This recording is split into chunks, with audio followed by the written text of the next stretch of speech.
അടുത്ത നിയമസഭാ സമ്മേളനത്തിൽ അവതരിപ്പിക്കാനിരിക്കുന്ന വന നിയമ ഭേദഗതിയിൽ ആശങ്ക വർദ്ധിക്കുകയാണ്. 1961 കേരള വന നിയമത്തിൽ സുപ്രധാന ഭേദഗതികൾ പാരിസ്ഥിതിക വെല്ലുവിളികളെ അടക്കം അഭിസംബോധന ചെയ്യുന്നതാണെന്ന് സർക്കാർ അവകാശപ്പെടുമ്പോൾ ആദിവാസികളടക്കമുള്ള വനാതിർത്തിയിൽ ജീവിക്കുന്ന ജനവിഭാഗങ്ങളെ ബാധിക്കുന്നതാണ് നിയമമെന്നാണ് ഉയരുന്ന വിമർശനം.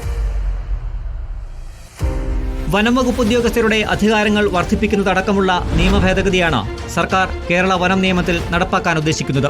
സംഘടിത വേട്ടയാടലും നിയമവിരുദ്ധ പ്രവർത്തനങ്ങളെയും ശക്തമായി നേരിടുന്നതാണ് ഭേദഗതിയെന്നാണ് സർക്കാർ വാദം.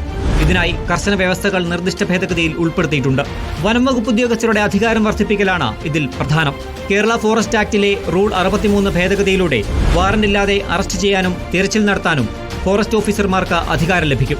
ബീറ്റ് ഓഫീസർമാർ മുതൽ മുകളിലോട്ടുള്ള ഉദ്യോഗസ്ഥർക്കാണ് അധികാരം. മാലിന്യം തള്ളൽ, മീൻപിടുത്തം, സംരക്ഷിത വനങ്ങളിലേക്കുള്ള അനധികൃത പ്രവേശനം തുടങ്ങിയ കുറ്റകൃത്യങ്ങൾ ബിൽ വിശാലമാക്കുന്നുണ്ട്.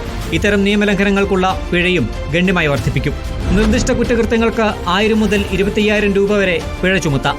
ഉപജീവനത്തിനായി വനങ്ങളെ ആശ്രയിക്കുന്ന ആദിവാസികളെയും വനത്തോട് ചേർന്ന് ജീവിക്കുന്ന മലയോര കർഷകരെയും ബാധിക്കുന്നതാണ് നിർദ്ദേശമെന്ന് ഇതിനകം വിമർശനം ഉയർന്നു കഴിഞ്ഞു. ചന്ദന കൃഷിക്കുള്ള നിയന്ത്രണങ്ങളിലെ മാറ്റമാണ് മറ്റൊരു പ്രധാന ഭേദഗതി.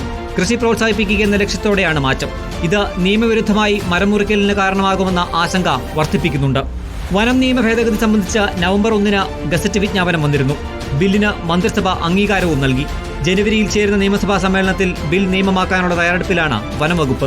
മറ്റു ജില്ലകളെ അപേക്ഷിച്ച് നിയമ ഭേദഗതി ഏറ്റവും കൂടുതൽ പ്രതികൂലമായി ബാധിക്കുന്നത് മലയോര കർഷകരെ ആയിരിക്കുമെന്നാണ് ആശങ്കകൾ. കർഷകരെ കുടിയിറക്കാനും വേട്ടയാടാനും വനംവകുപ്പ് ഈ നിയമ ഭേദഗതി ഉപയോഗിക്കുമോ എന്നാണ് ഉയരുന്ന ആശങ്കകൾ. Research desk reporter.